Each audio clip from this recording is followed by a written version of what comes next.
The Senate passed your bill, S-1433, the McCain-Kennedy immigration bill. Would you, as president, sign it? Yeah, but look, the lesson is... Ethanol is a big issue in Iowa.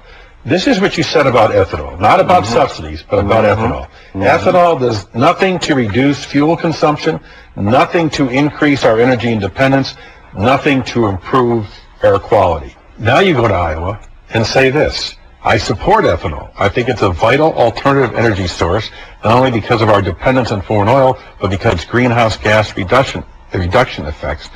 You had said it had nothing to do with reducing fuel consumption, nothing to do with improving air quality. But you do now disagree with what you said in 03, that it has nothing to do with reducing fuel consumption or nothing to improve air quality. You now believe... I don't know what it does to fuel consumption. I'm sure that there is some... I promise to tell the truth always about my intentions and my beliefs. Straight talk. Straight talk. A little straight talk. The success will be fairly easy. I believe that we can win an overwhelming victory in a very short period of time. Easy. It was easy.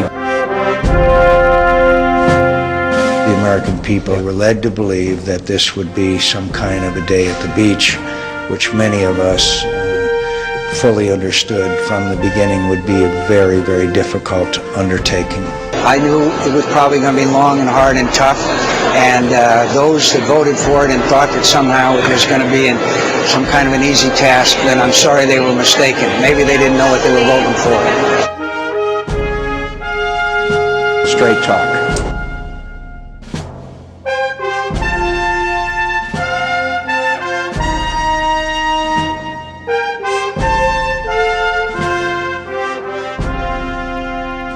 I went down to South Carolina and said that the flag that was flying over the state capitol, which was a Confederate flag, that I shouldn't be involved in it. It was a state issue.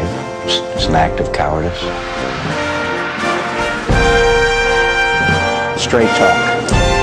Neither party should be defined by pandering to the outer reaches of American politics and the agents of intolerance, whether they be Louis Farrakhan or Al Sharpton on the left, or Pat Robertson or Jerry Falwell on the right. Do you believe that Jerry Falwell is still an agent of intolerance? No, I don't. McCain recently spent some political quality time with Falwell, delivering the commencement address at the Reverend's Fundamentalist Liberty University. Thank you, Dr. Falwell. And thank you, Liberty University class of 2006. Straight talk. Should gay marriage be allowed?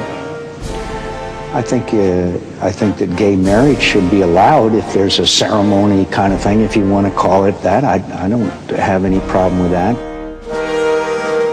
I believe if people want to have private ceremonies, it's fine. I do not believe that gay marriages should be legal.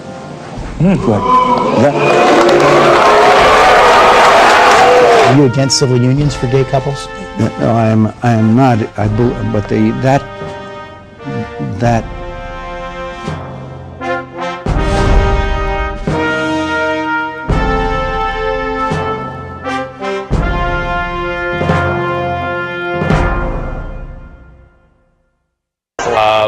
So why does it seem to me that many in the inside D.C. media give McCain a free pass? My country tears of thee, sweet land of liberty of thee I sing, land where my fathers died, land of the pilgrims cry, from every mountainside, let freedom ring.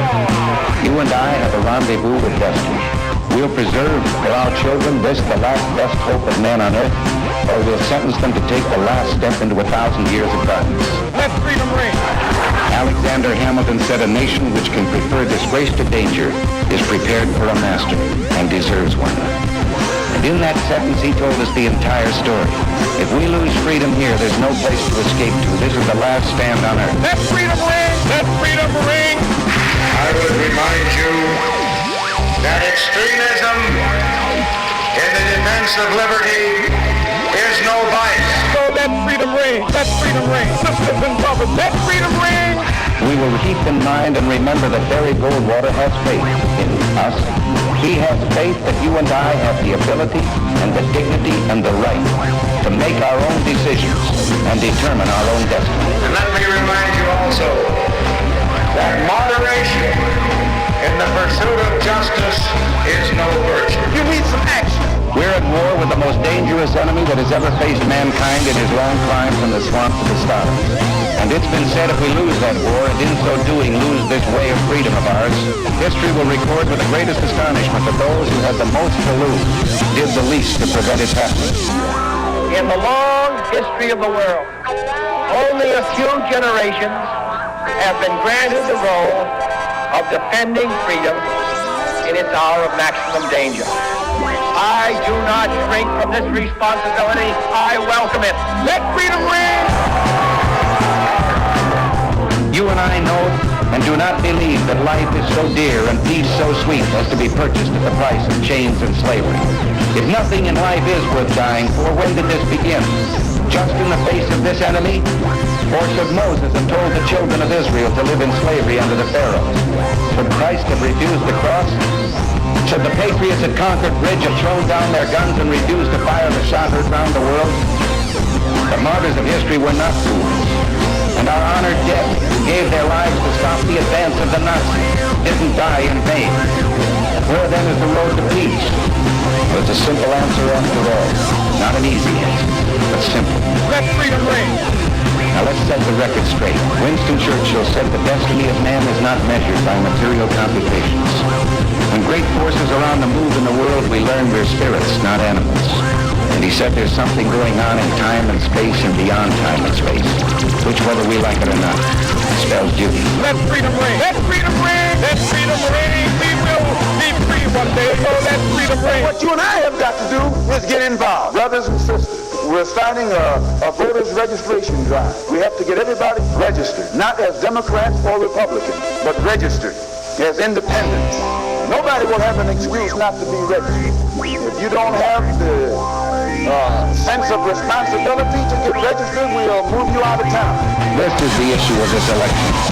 Whether we believe in our capacity for self-government or whether we abandon the American Revolution and confess that a little intellectual elite in a far distant capital can plan our lives for us better than we can plan them ourselves. Deep down in our nonviolent creed is the conviction that there are some things so dear, some things so precious, some things so eternally true that they're worth dying for. And if a man happens to be 36 years old, as I happen to be, some great truth stands before the door of his life.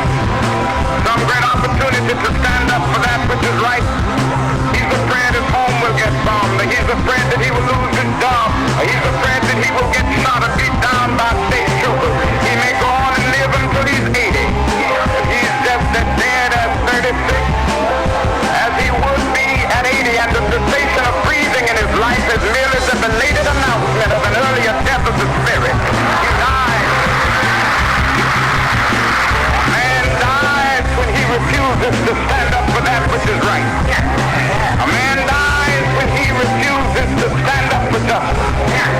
A man dies when he refuses to take a stand for that which is true. So we're going to stand up right here. I don't mind. Like anybody, I would like to live a long life. Longevity has its place. But I'm not concerned about that now. I just want to do God's will. And He's allowed me to go up to the mountain. And I've looked over. And I've seen the promised land. I may not get there with you.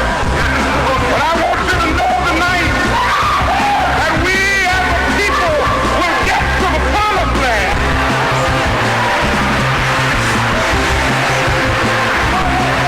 So I'm happy tonight. I'm not worried about anything. I'm not fearing any man.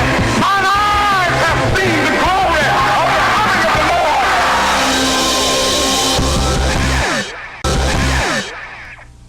Some very sad news for all of you, and that is that Martin Luther King was shot and was killed tonight in Memphis.